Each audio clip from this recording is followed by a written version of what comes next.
From the Library of Congress in Washington, D.C.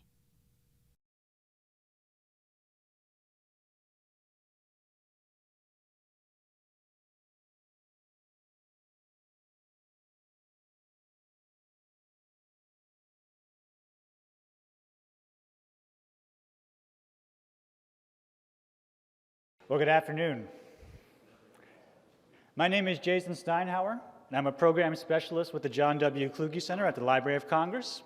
On behalf of the entire Kluge Center staff and our director, interim director, Mary Jane Deeb, it's my pleasure to welcome you to the Library of Congress. Before we begin today's program, please take a moment to check your cell phones and other electronic devices and set them to silent. Thank you. I'll also take a moment to make you aware that this afternoon's program is being filmed for future webcasts on the Library of Congress and Kluge Center web pages. Today's lecture is presented by the John W. Kluge Center at the Library of Congress in conjunction with the National History Center and the International Seminar on Decolonization. Now in its 9th year, the Decolonization Seminar brings 16 young scholars from around the world to Washington, D.C. for 4 weeks of research and discussion into the dissolution of colonial empires in the period after the Second World War and the emergence of new nations, particularly in Asia, Africa, and the Caribbean.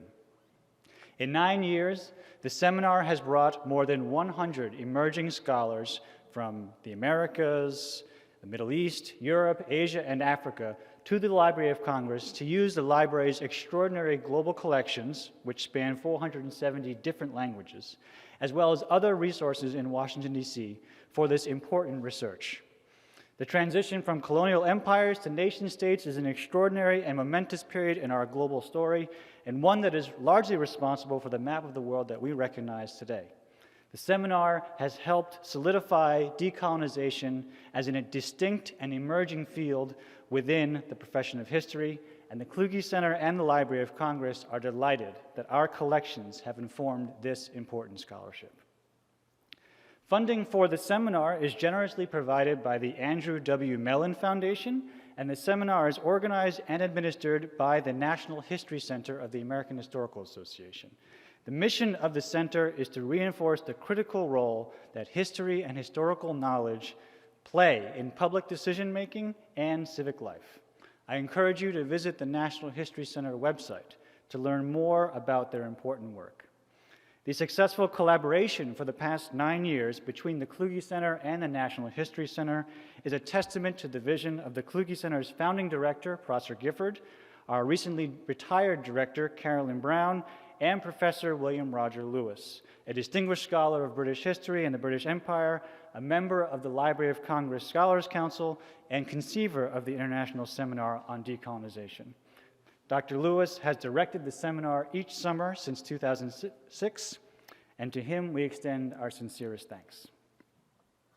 A word about the Kluge Center. The Kluge Center is a vibrant scholar center on Capitol Hill that brings together scholars and researchers from around the world to stimulate and energize one another, to distill wisdom from the library's rich resources, and to interact with policymakers and the public here in Washington.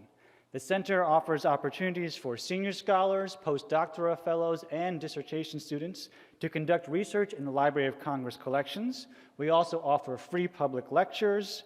We offer conferences and symposia, as well as other programs, and we administer the Kluge Prize, which recognizes lifetime achievement in the field of the humanities and social sciences. For more information about the Kluge Center, our upcoming programs and lectures, or how to learn how to apply to conduct your own research here at the Library of Congress as a scholar in residence, please visit our website, loc.gov/kluge, K-L-U-G-E, or sign up for our email notifications. You can sign up right on your way out on the table there. And finally, it is now my pleasure to welcome Dr. Marilyn Young, Professor of History at New York University, which is one of my alma maters, and a member of this year's Decolonization Seminar faculty, to introduce today's speaker. Marilyn.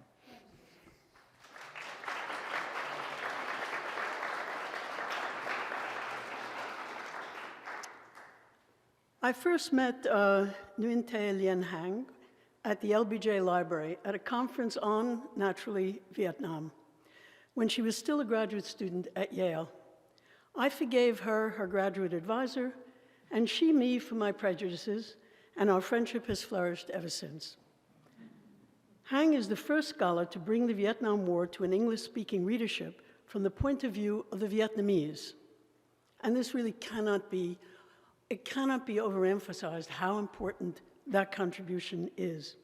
In particular, she has mined the archives in Hanoi to write Hanoi's War, an international history of the war for peace in Vietnam, which won the Society for Military History's Edward M. Kaufman Prize, the Society for Historians of American Foreign Relations Stuart L. Bernath Prize, and the University of Kentucky Department of History Alice S. Hallam Prize. In 2012, she participated in the Library of Congress National Book Festival on the Mall.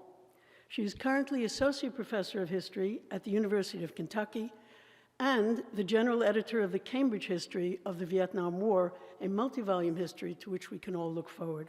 I should add that she was a Fellow of the Decolonization Seminar in 2009, and it is a great pleasure to bring her back. Hang.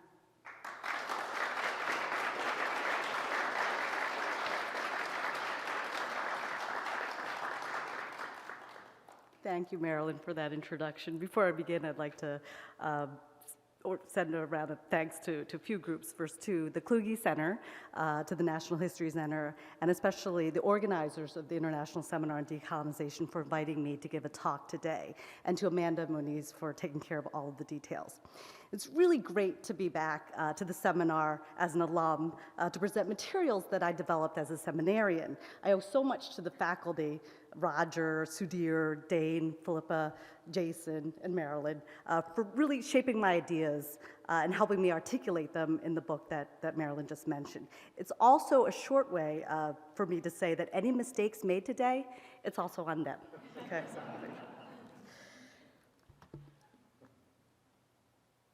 Just a few blocks away, President Obama announced the 50th anniversary commemoration spanning from Memorial Day 2012 until November 2025 of the Vietnam War.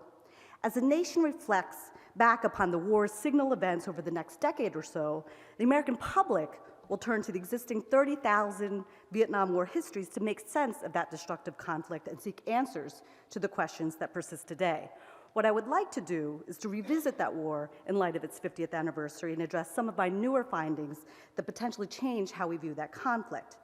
And I'll begin my talk on the eve of what was probably one of the most well-known events of that war, the Tet Offensive, and in particular tell you a little side story about Tet, one that includes a tale about spies, allies, and murder in Hanoi. On July 5th, 1967, one day before he was set to return south after a series of meetings with party and military leaders in Hanoi for the planning of the 1968 offensive, Central Office of South Vietnam COSVIN Commander General Nguyen Chi Thanh had lunch with an ailing Ho Chi Minh. Lingering at his car before leaving, General Thanh worried it would be the last time he would set eyes upon the aged leader. Ho was thinking along the same lines, asking Thanh to convey a message to the Southern revolutionaries, since he might not live long enough to see victory and reunification. Ho wanted them to know that the South was always in his heart. Moved by Ho's parting words, Thanh then made his way to his second appointment with his sometime nemesis, General Vo Nguyen Giap. Giap, as many of you know, just passed away last year at the age of 102. On that July day in 1967, the two generals seemed to get along well enough as they strolled around beautiful West Lake in Hanoi and later, with their wives, and later dined the two of them alone at Giap's residence. After a hearty feast with heavy drinking, and that was the proper send-off meal before someone would go to the front, Thanh stumbled home around 11 p.m. to find his wife and 4 children awaiting his arrival. And that humid July night was even made more unbearable when an electricity outage hit Than's Lien-Hang Nguyen neighborhood to the west of the Old Quarter, pictured here in central Hanoi. After putting his kids to bed and telling them to behave in his absence, Thanh then took an ice-cold bath to cool off, and around 1 a.m. he went to bed. An hour later, he woke his wife telling him he felt as if water was rushing through his body. When Than's bodyguards rushed into the house to take him to the hospital, the proud general refused to be carried out and walked himself to the car. Now, that show of strength actually belied his condition.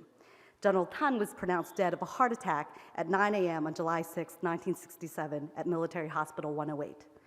At Tan's funeral, Ho Chi Minh moved everyone to tears by lamenting the premature death of the war hero, as mourners remained shocked at how the general, the picture of good health, could drop dead of a heart attack so suddenly. They wondered, in fact, if he could have been murdered. A few weeks after the general's funeral, Huang Minjin, who emerged as one of the top party theoreticians by heading both the philosophy department of the State Social Sciences Committee and directing the Nguyen Ai Quoc Party School, was arrested by shadowy internal security forces known as the Bao Bei in Kaomang. And these guys are basically the equivalent of the KGB in the Soviet Union or Stasi in East Germany. Upset at what he saw as the hijacking of party policy by pro-Chinese militants who foolishly brought North Vietnam to a devastating war in the South, Huang Minjin had called on the Vietnamese party leaders to heed Soviet advice and engage in negotiations with the United States to end the destructive war. At the start of the wet season in July 1967, security forces silenced Jin by arresting him, along with several other academics and journalists, as typhoon rains and American bombs pummeled Hanoi. Although large segments of the Hanoi populace, that's a picture of the prison, although large segments of the Hanoi populace, as with other major cities in North Vietnam, had been evacuated to the countryside, enough treasonous elements still managed to thrive in the capital to attract the attention of what I call the police state. For the remainder of the year, as the military plans for the 1968 offensive took shape in the corridors of party power, security forces in Hanoi rushed into people's homes in the dark of the night, kicked down doors, and incarcerated hundreds of supposed traitors and spies. What many of these arrestees had in common was that they were considered pro-Soviet, charged with relaying to Moscow sensitive information about the Chinese, thereby threatening Hanoi's relations with Beijing. The Allies, then, were implicated in the arrests. By the end of that year, more than 200 individuals were purged in what became known as the revisionist anti-party affair, or the Huang Minjin affair, named after its first victim. They were labeled not only spies for the Soviets, they were also accused of trying to overthrow the government of the Democratic Republic of Vietnam, or the DRV, and of threatening the very success of Hanoi's war in South Vietnam. Now, these two events, General Tan's death and Huang Minjin's arrest in 1967, set the stage for Hanoi's greatest strategic victory and gravest tactical defeat, the Tet Offensive, one of the most well-known events, as I said at the start of my talk. Yet why is it, then, that this spectacular story of the Vietnam War is not more well-known? Well, that's because, according to leaders in Hanoi at the time and even now, the official line was that party leaders unanimously agreed to launch the Tet Offensive in order to strike a political and psychological blow to the United States war effort during a very important election year. No mention of spies, allies, and of the ostensible murder of a general during a crucial phase in Hanoi's military planning for 1968. However, with the aid of news sources, both archival and published, and interviews with key individuals who were involved, this is a picture of me and Huang Minjin on his one and only visit to the United States before his death. This interesting story, which reveals a great deal, not only about the 1968 Tet Offensive planning, but much, much more, can now come to the fore. This gets me to the larger contribution of this talk based on my recent book more generally. What I will address today is the who, what, why, and how of Hanoi's war, namely, who was in charge, what were their war aims and objectives, why did they pursue these policies, and how did they intend to win the war by 1968? In order to answer these crucial questions, it's very important to contextualize what Vietnam calls its anti-American struggle for unification and national salvation from 1954 to 1975, and also what it calls its 30-year war that includes both the French Indochina War and what we call the Vietnam War from 1945 until 1975, within Vietnam's colonial past, its tumultuous road toward decolonization, and the immediate post-colonial challenges that it faced in this period. Drawing upon what historians David Marr and Christopher Gosha have established with their landmark studies that view Vietnam as a nation, as well as a state born of war, by 1954, I will extend their argument, particularly Gauche's, that explores how war-making and state-making were interdependent processes in decolonizing Vietnam even up to 1968. I show how certain leaders within the Communist Party used war to take control of the nation and solidify their power over their war state. But since most of the Vietnamese communist decision-making records during the war has been concealed behind the bamboo hedge, so to speak, much of the origins, planning, and objectives not only of the 1968 Tet Offensive, but of Hanoi's war more generally remains a mystery. However, if we were to part that bamboo hedge, here's the man we'd see. And no, not Ho Chi Minh, the man who's standing a little bit off to his right side, General Secretary Liang.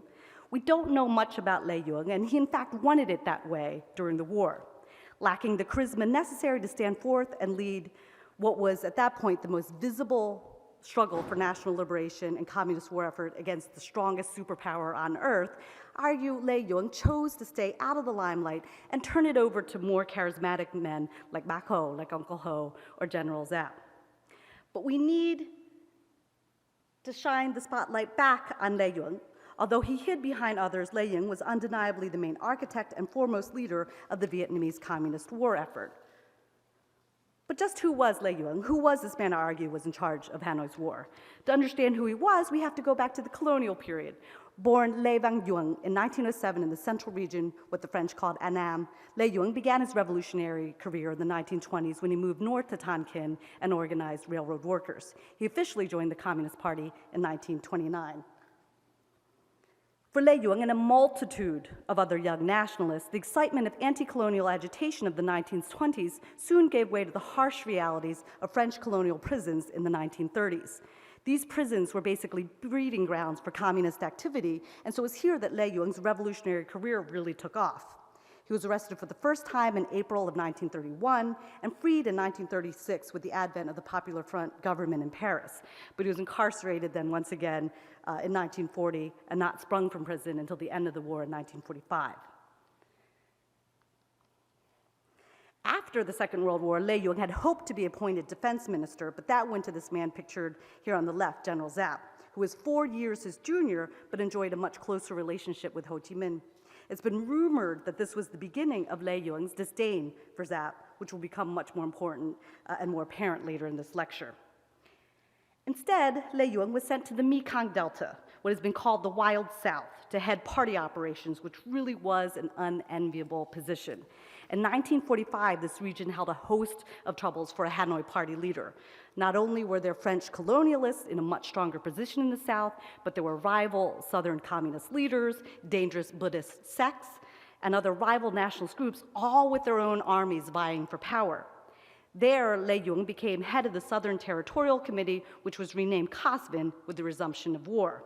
He stayed in this capacity in the Wild South until mid to late 1950s. I argue his colonial prison record and his activities during the war for decolonization would then shape his policies and style of leadership in the post-colonial era in Hanoi.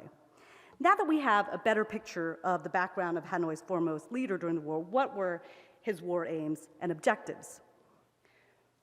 Well, by 1957, while the French were gone, Liang remained. As many of you know, 1954, with the Geneva Accords, that the Accords temporarily partitioned Vietnam at the 17th parallel, with the Democratic Republic of Vietnam, or DRV, in the north, and the Republic of Vietnam in the south. When general reunification elections did not take place in 1956, Southern insurgents began to take matters into their own hands. One such individual included Nguyen Thi Dinh, a Viet Minh soldier active in the French Indochina War, who continued the fight against Ngo Dinh Diem regime in her native Bun Tre in the Mekong Delta in 1960. She penned her memoir entitled No Other Road to Take, which was published in Hanoi in 1968. Now, while Liang sought to keep the Southern revolutionaries in check until he could persuade his comrades in the North to pay more attention and thus exert more control over the Southern situation, he also moved to the forefront of the campaign to liberate the South through the war by writing this revolutionary pamphlet, The Path to Revolution in South Vietnam. As we will see, this was not the only route toward reunification available for Hanoi to follow.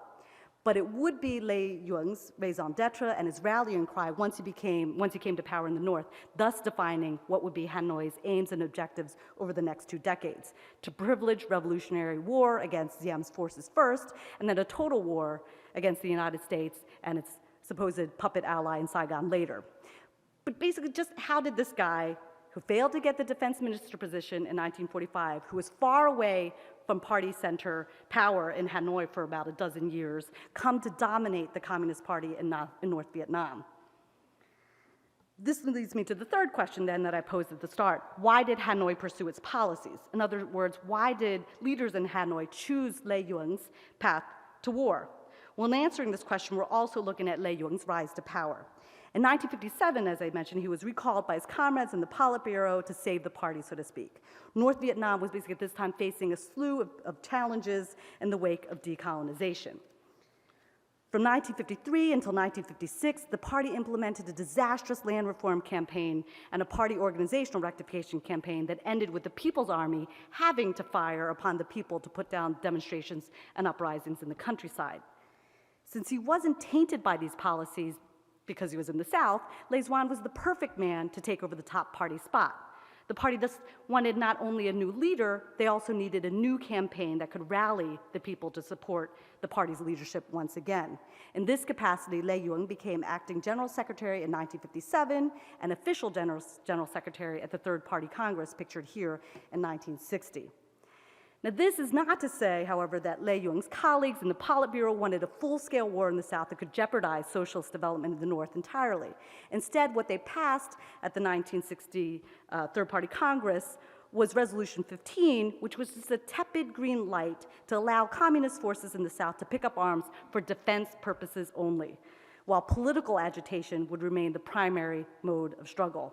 Therefore, even though he assumed the top party position, there were still powerful forces north and south of the 17th parallel that stood in the way of Lei Yuan's goal of waging a major war for liberation in South Vietnam under the direction of Party Center in Hanoi. And who were these forces? Well, first, there was Ho and Yap.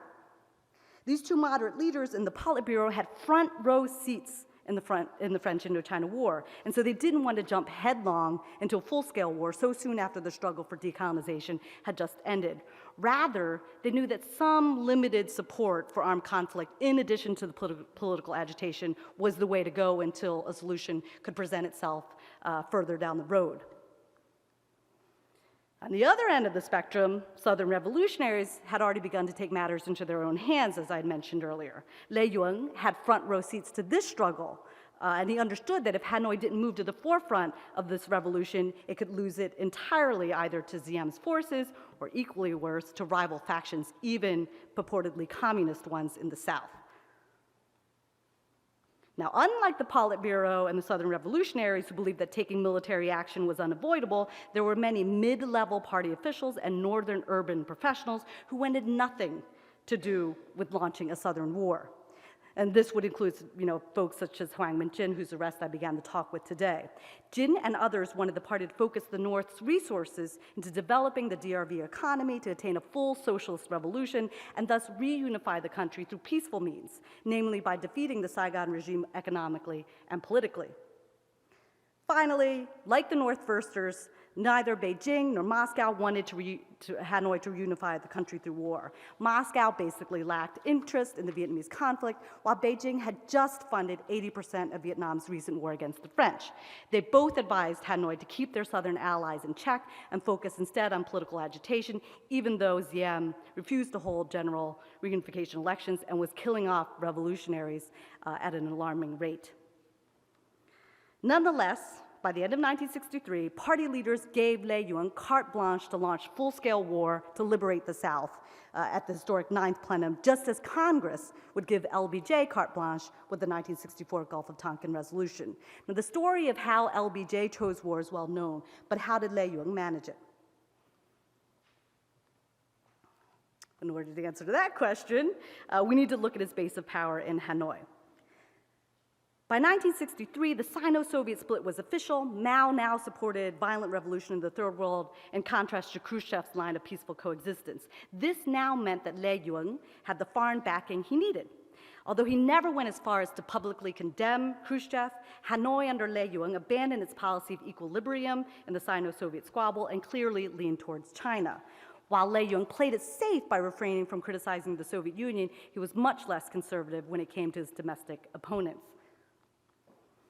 By promoting party apparatchiks, Liang built a base of support that basically allowed him to control pretty much all the levers of decision-making in Hanoi.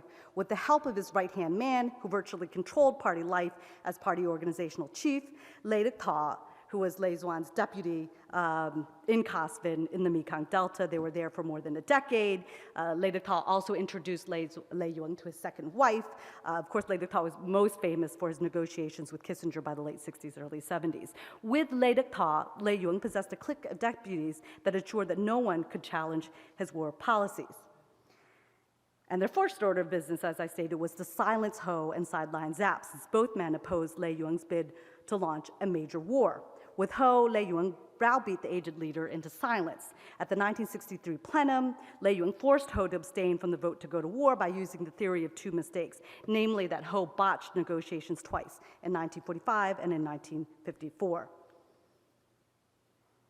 With Zap, Liang used the powerful Wing Tan, who was not only Yap's main rival in the military leadership, but Tan was also head of the Army political department, placing him in a position to police Zap's forces. When Tan died in 1967, as I discussed at the start of my talk, Liang replaced him with General Vang Dingyum, who continued to offset Zap. Not content with just neutralizing key opponents in the Politburo and among the military brass, Liang also knew he needed to keep a lid on any general dissent. Here, he relied on the Minister of Public Security, Deng Guoquang.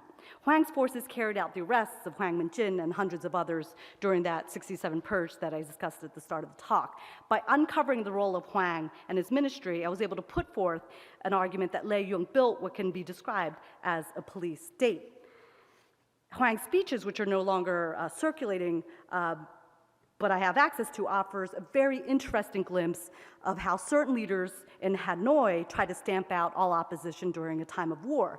At the Third Party Congress in 1960, Minister Huang spoke on the need to step up the struggle against counter-revolution. From 60 to 1964, so over 4 years, Huang set nearly 12,000 individuals deemed dangerous to, quote, our security and social order to re-education camp. As the war progressed, Huang began to expand his definition of what constituted a counter-revolutionary group and swore to accelerate his counter-revolution until there was basically no room left for dissent in Lê Duan's DRV. Dissent, in other words, meant treason. In addition to Huang, Liang also utilized Dou Hu, head of the Minister of Culture and Propaganda, to keep dissident intellectuals who had stirred up trouble with the literati dissidents affair in 1956 silent. Finally, with northern opponents and foreign challenges checked, Liang's reach also stretched all the way to the revolutionary movement in the South. By reanimating and strengthening his old unit, Pavin, Liang subjugated the Southern Communist leadership. Beginning in 1963, under these two Pavin commanders, first General Tan and then Pham Hom, Hanoi saw to it that the South would not lead its own war for liberation.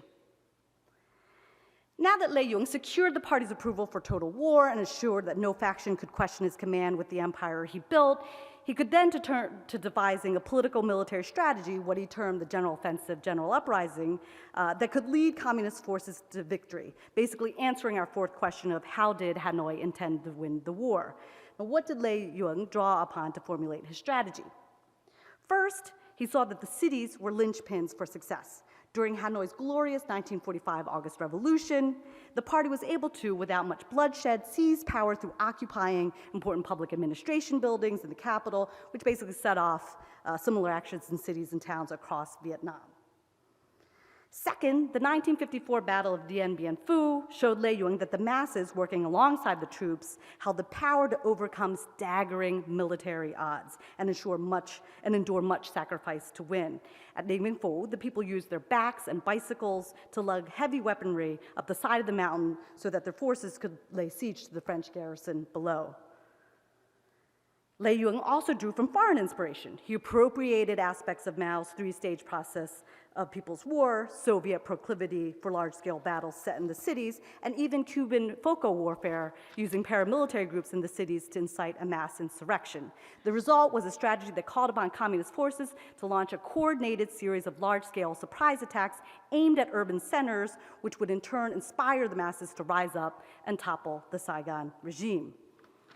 Now, after the plenum, the Pavin General Staff, the North Vietnamese Army General Staff, oversaw the first transfer of complete regiments of main force units, including the 101st, 95th, and 18th regiments of the 325th Division, to the southern battlefields. Although these military plans had been made in 1962, thanks to a paper by Admiral Pavin, it took 2 years to complete. Not only did the number of combat and civilian personnel multiply, weapons and supplies that ran overland through the Ho Chi Minh Trail increased fourfold in 1964, while the Navy boosted its tonnage by thousands of weapons and cadre through the sea route in late 1963 and throughout 64.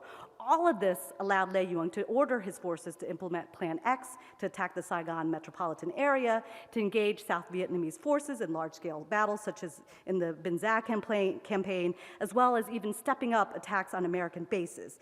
We now know Liang personally ordered the attacks against the U.S. destroyer Maddox in the Gulf of Tonkin on August 2nd, 1964, the attack that actually took place, not the fake one 2 days later. But to Liang's dismay, history did not repeat itself, and the appropriation of foreign models did not translate to local successes in 1964. Instead, after Liang ordered General Tan to go for broke and win the war by toppling the Saigon regime, the General Offensive General Uprising strategy resulted not in the fall of Saigon, but instead it prompted American intervention, just as Ho and other military leaders had feared. As the United States shifted from what Hanoi saw as a special war to a limited war, major debates among party and military leaders took place regarding what was the proper strategy, what form it should take in the face of this new and powerful enemy. For his part, Liang hoped to, quote, increase our military forces and match the enemy's growing numbers, unquote, waging big unit warfare.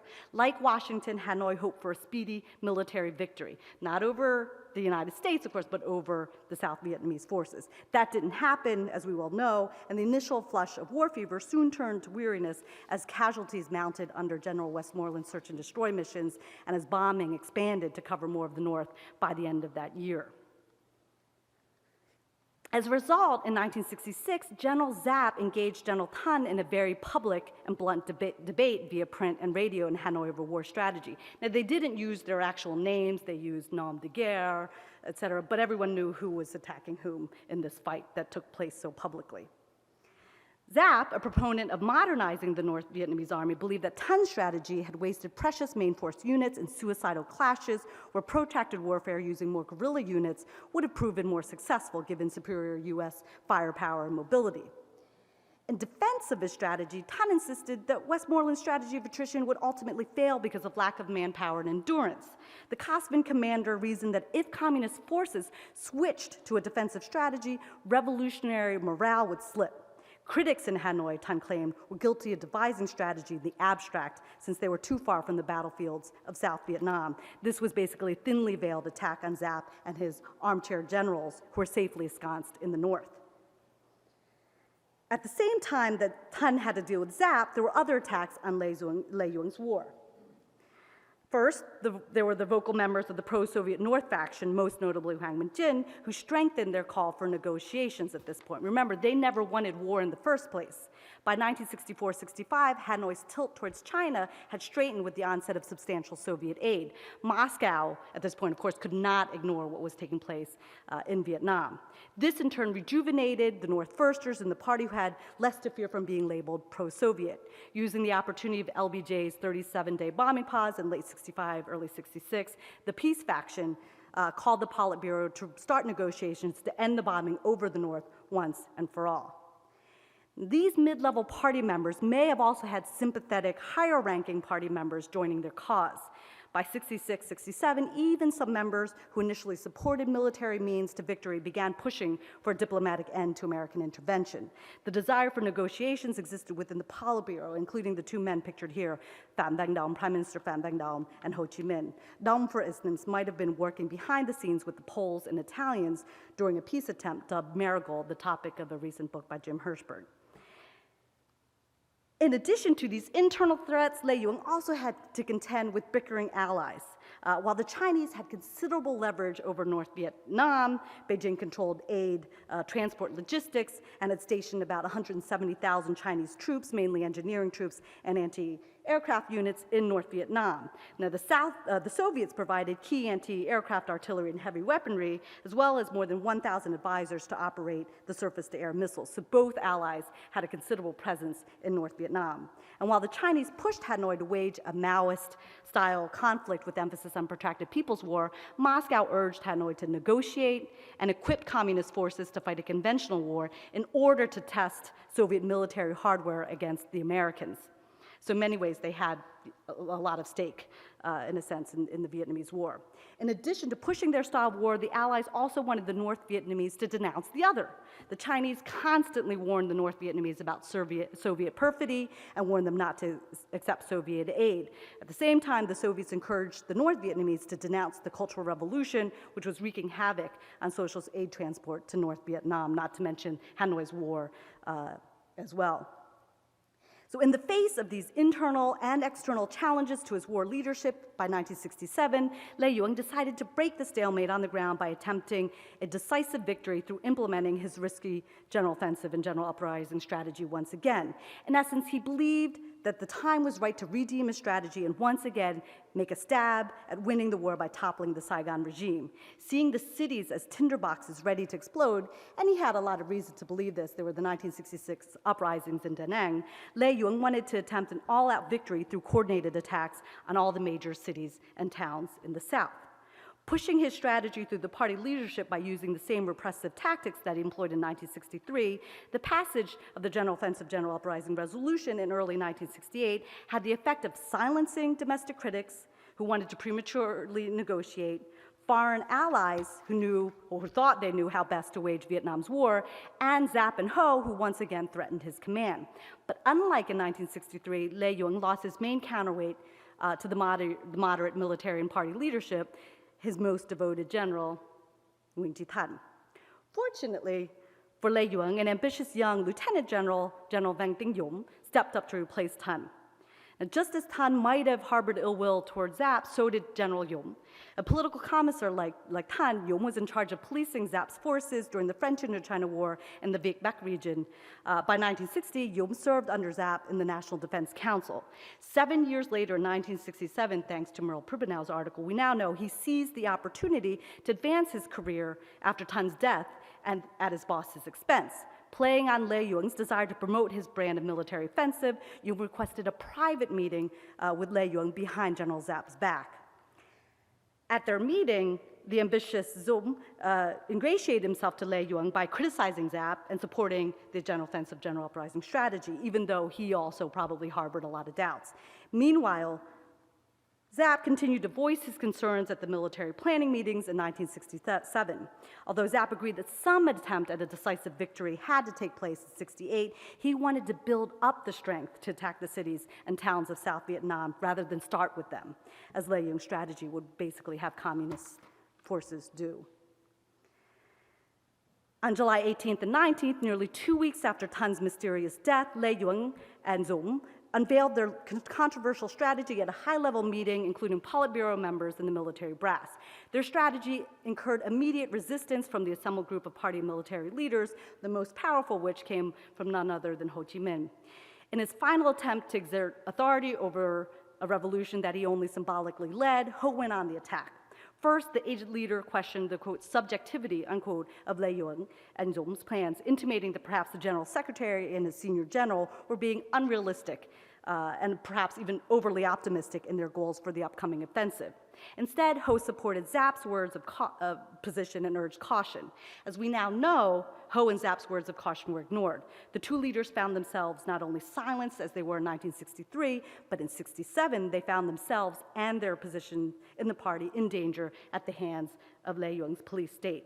So now that I'm nearing the end of my talk, I want to take us kind of full circle back to the story I began the talk with.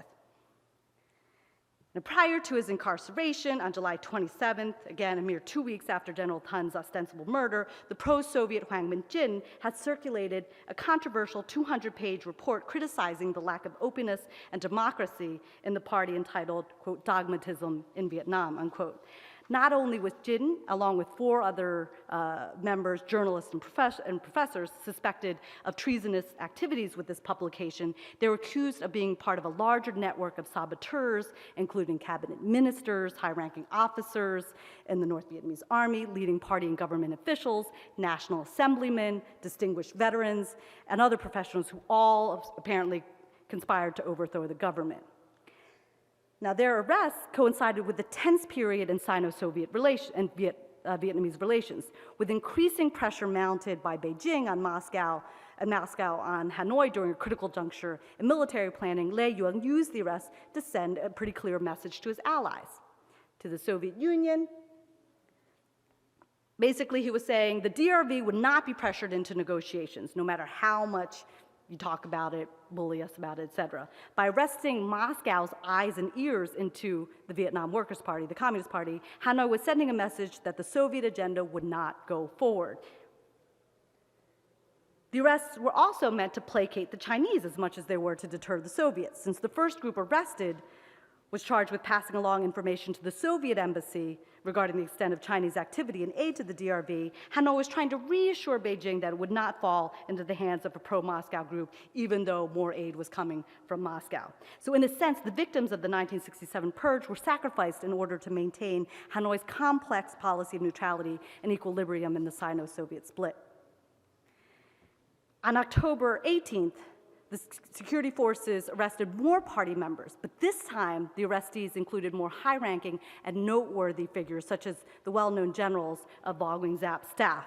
This included Lieutenant General Nguyen Van Binh and Senior Colonel Lê Trong Nghia, many of whom helped Zapp plan Dien Bien Phu in 1954, as well as even Ho Chi Minh's personal secretary, Vu Dinh Huynh.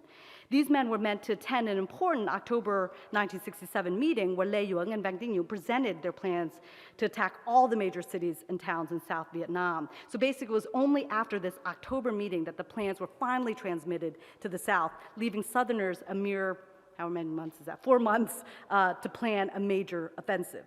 So in essence, these arrests were meant to send a message to Zapp and Ho to silence their objections. And it worked. Zapp, perhaps sensing the growing danger, had already left for Eastern Europe, for Hungary, and did not return well into 1968, while Ho followed suit and left for Beijing.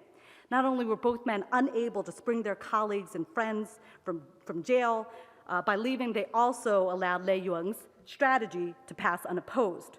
Now, Ho did actually make it back to Hanoi from China to attend the Communist Party session where the Tet Offensive resolution was passed, and he tried to veto it, but to no avail. And in fact, later information came out that Ho's plane was actually tampered with in what was possibly an assassination attempt, or at least an attempt to delay his flight so he wouldn't be able to attend the meeting.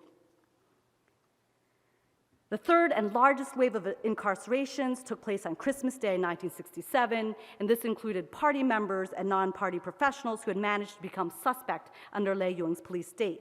Since the first arrestee, namely the purported spy Huang Min-jin, had raised the banner for reactionaries to oppose the party line with this publication, Bao forces needed to round up all the supposed adherents of Jin's revisionist ideology in December. And the urgency, of course, was the timing of the Politburo meeting in late December and the Central Committee plenum in early January to pass Resolution 14, the Tet Offensive resolution, which would basically codify Lei Xuan's General Offensive General Uprising for 1968. If Jin and his associates leaked information regarding the upcoming offensive that relied on the element of surprise, all would be lost. So by the end of that year, party and non-party members who had any contact with Jin, who had ever criticized the party leadership after 1963, who had any family member guilty of bourgeois sentiments, were summarily arrested. By the end of that year, Le Duc circulated 2 reports, which I've included an excerpt here above, regarding the arrests that he and Minister of Public Security Chen Guoquan carried out. The alleged traitors were imprisoned in central Hanoi at Hua La, known to Americans as, of course, the Hanoi Hilton. So this is where the victims of the purge were first placed. So in conclusion, the story about spies, allies, and murder reveals that the origins, planning, and aims of the 1968 Tet Offensive involved much more than, quote, striking a psychological and political blow to the American war effort, unquote. Instead, domestic factors, namely Lei Yuan's leadership style and the intra-party struggles in Hanoi, and foreign relations issues, including the fragile relationship between Hanoi and its allies, namely Beijing and Moscow, played critical roles not only in the Tet strategy deliberation, but for the entirety of Hanoi's war. It is only once we understand this interdependent processes of war-making and state-making in the decolonization of Vietnam and the challenges that it faced in the immediate post-colonial era can we really understand what took place nearly 50 years ago. Thank you.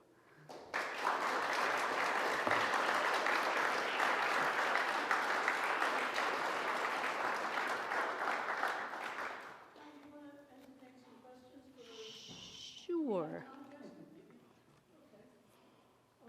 We have about 10 minutes for questions, something like that. Any questions? General acclaim. So, Do you want to say your name, Dan? oh, sure. My name is Dane Kennedy. I'm one of the faculty in the decolonization seminar, and my question is about decolonization, or rather, whether this conflict that you portray so vividly here among the North Vietnamese leadership, in terms of their articulation of what their struggle was about, did either or any or all of them frame it in terms of a decolonization struggle, or did they frame it in different terms, and were there divisions among these groups about how, in fact, they articulated what this struggle was all about? Ideologically, I guess. Yeah. It's a great question. Wasn't necessarily decolonization, but it was the sort of what mode of, what path to revolution should they follow? Should it be, should it be the Soviet path or the Chinese path? But I think, this was really what faced left-leaning revolutionary parties and states in the immediate post-colonial era. And the Sino-Soviet split, in many ways, was much more important than even the East-West rivalry in determining sort of what the fate of these new nations would follow in terms of economic development and so on and so forth. So even though they didn't use decolonization per se, it's something that I kind of imposed on the Vietnamese Workers' Party, but it's something that I think is included in the process, especially for communist parties during the Cold War era. And they weren't homogenous. They definitely had disagreements, even within those who wanted to follow a more Chinese path, ones that wanted to follow a Soviet path. That land reform that I talked about, there was a group that wanted to follow an East European model in terms of land reform, which would have been much more moderate than the Chinese one that the Vietnamese then implemented. Yes. Yes, Daniel. Hi, I'm Daniel Immervar. Hang on, I wonder if I could ask you to talk more broadly about the project. So as you got a very close look at inter-party politics, decision-making in the North, which is something that historians haven't done, what surprised you the most? What popped out as just you thinking, oh, this really changes my understanding of things? That's a good question. It's, the book was originally going to be just on the post-68 period. It was supposed to be on the Paris negotiations because I started out, my advisor who was mentioned in my introduction is was U.S. diplomatic historian, so I was very much focused on the Nixon administration. And so that basically is the second half of the book. And what I presented today was really the first half. And what surprised me, I always knew that the Sino-Soviet split played a major role, which really was understudied, and mainly because of the lack of documentation. But it always seemed like the Holy Grail was to find out exactly how the Chinese and the Soviets impacted the Vietnam War in terms of decision-making in Hanoi. So that was one thing I set out to do. And so I was really shocked in the pre-68 period to understand the sort of impact that domestic politics and foreign relations had on the DRV's decision to go to war. And all of the infighting that took place. I mean, you hear gossip about it. There have been memoirs published, I'm thinking in particular Colonel Bui Tin. So we knew what was going on, but it stayed in the realm of political gossip. It really wasn't until Hoàng Minh Chinh came to the United States, and in that interview, I understood the sort of extent of what the stakes were in terms of what happened in terms of these debates. Like, people were arrested, sent away to re-education camp, many of whom died during that. And this extended beyond 1968. I mean, many of these men were incarcerated until way past 1976 in terms of even after reunification. And so that's why, you know, I talked about this police state, and reading Minister Huang's speeches is really chilling, because he lays the foundation for continuing the struggle, this war against internal spies. Because he said even our allies in the South, even the NLF and the PLAF, if they had any sort of interaction with the Americans, they're going to be suspect even after reunification. So he was able to wage a perpetual war that continued into the 80s and 90s. Yes, over here. In the front, over here on my right. My name is Jim McMath. I'm a layman, but getting back to the question of motivation, trying to establish a revolution, a communist revolution, if you will, within the context of, excuse me, so much foreign influence into the country, from the French, Japanese, the French again, and then the Americans, was, to the leaders, was it more important to really just kick the foreigners out, or was it more important to establish a communist state? In other words, another variation to say, if there had been no foreign presence there, would there still have been a motivation to establish a communist state in Vietnam? Very challenging questions. You know, that's, you know, it was more important to reunify the country under communist rule, I think, for the leaders who eventually were the ones that rose to leadership during that anti-American struggle phase. And so you're right about, you know, it's funny because revolutionary leaders are never as revolutionary as they think. They're always using the infrastructure that was there before them. So, you know, even this police state that I'm talking about, built on what was there in terms of the French security apparatus, the Deuxième Bureau, and then, you know, during the Cold War era, there was so much borrowing, especially of the Soviet model. And then I recently attended a great conference where someone talked about, Martin Grossheim talked about East German influence on the police state in North Vietnam, that there was a lot of interaction between the Ministry of Public Security in both of those countries, and they exported a lot of technology to the North Vietnamese. So there was a lot of sort of borrowing of what was there before them, and then in terms of the Cold War era, borrowing from other, you know, communist countries. So, you know, I think in terms of the foreign influence, that wasn't so much a problem. And even when the Vietnamese adopted Soviet, you know, modes and models, or Chinese ones or East European ones, they always, you know, sort of adopted it and then changed it a little and gave it a Vietnamese you know, sort of flavor. And I think that's what Lê Duong was doing with his General Offensive, General Uprising. He was hoping he could leave a legacy for the rest of the communist world, for other national liberation struggles, and his brand of military strategy would be up there with Mao's, with Castro's, so on and so forth. But in terms of long-term goals and objectives, it really was to reunify the country under the party. And that expelling the Americans was the step to doing that. And if there wasn't, I think Ho Chi Minh would have been elected president and the country would have been reunified in 1954 under a communist state. How long the party would have lasted is, a question that's a big counterfactual that we'll never know. What I showed in terms of my presentation here was that North Vietnamese faced immense post-colonial challenges. I mean, land reform, the party organizational rectification campaign, all the collectivization attempts, their industrialization attempts really were undergoing a lot of problems by the late 1950s. We know what happened with Diem. Diem also had a lot of problems in terms of state building in South Vietnam. The North Vietnamese case is less well known, but more and more research has shown that basically it was attaining a socialist revolution in the North was becoming dimmer and dimmer. So what great way to kind of whip up people's support for the party by, other than going to war is a very, very attractive option. Did you have a question at the end of that row? Okay, then here. Could you say your name, please?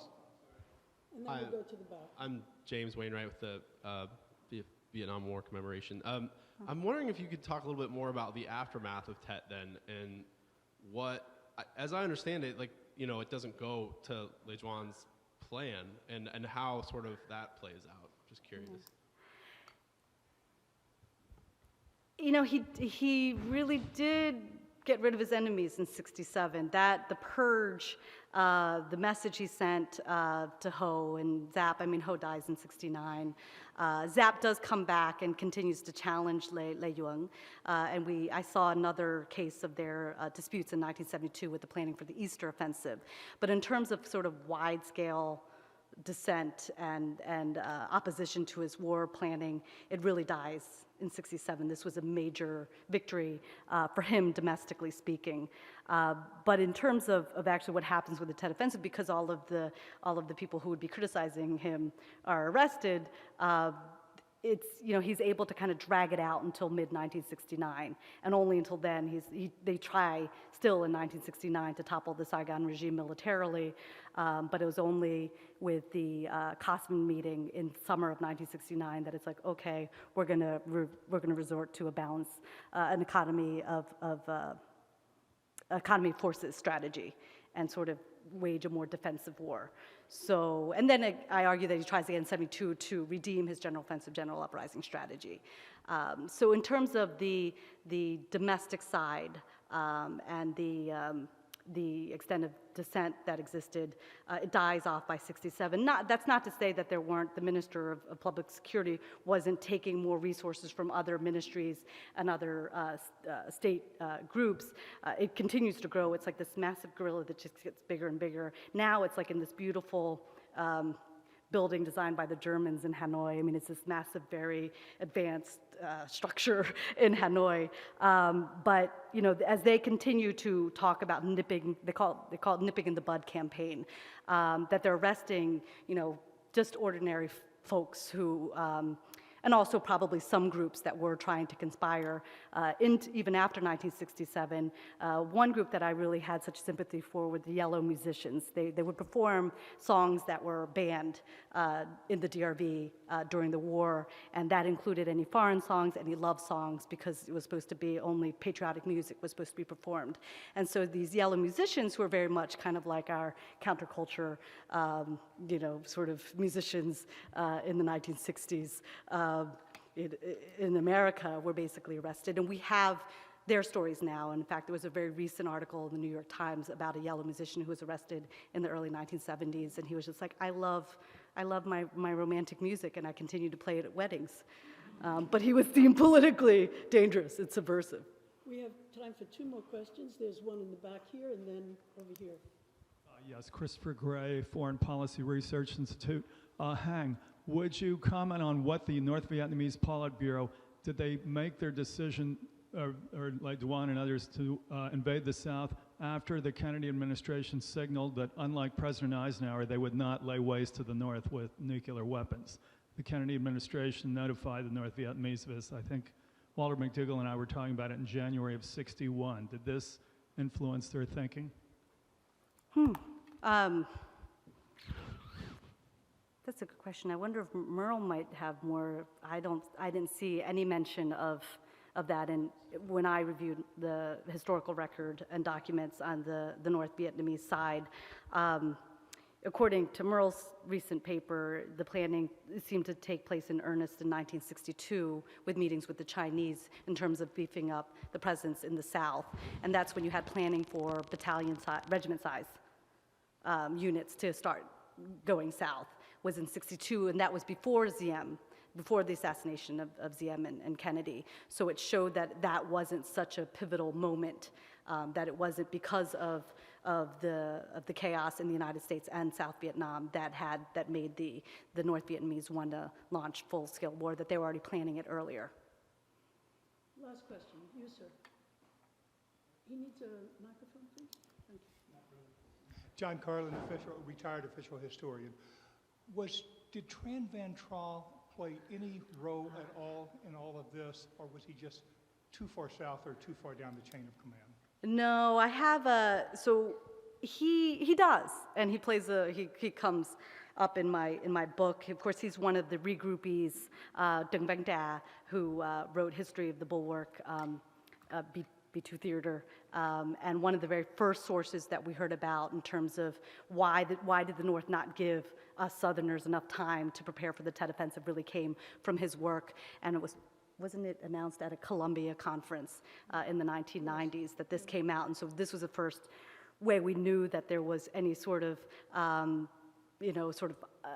criticism of the Tet Offensive on the Vietnamese communist side, and Da was one of them. He was a Southerner who, after 54, regrouped to the North, underwent more training, and he pleaded to be let down, to be sent down many points, and he finally did in this 1963-64, or maybe even earlier. He was sent down 62, and he basically. His position is kind of interesting. If you look at some of the memoirs from the Southern revolutionaries who were already operating, who never regrouped up north, they complained about orders from Cosvin, about sort of the transfer of their soldiers up to protect Cosvin headquarters. They thought that was a silly idea. The sort of reorganization of the party and military leadership within the South, they really opposed all the way up until 1969. So there was a lot of, and Da's part of that. Although he was sort of stuck in the middle, I think, because, he was from the South, but he was also very much a Cosvin man. So it'd be interesting. It would be great if he wrote the other, that was volume 5, if he would do 4, 3, 2, and 1.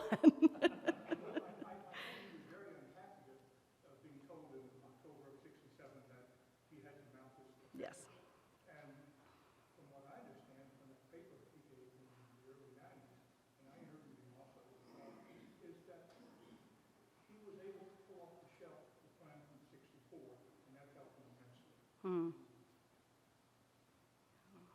Well, I think that's it. And thank you.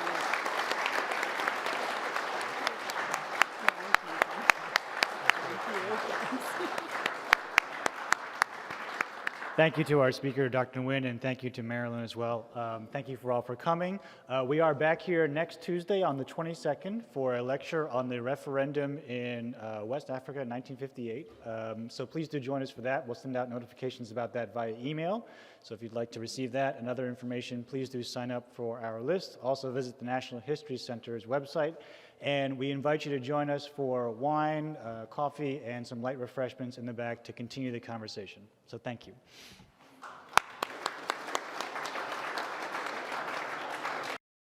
This has been a presentation of the Library of Congress.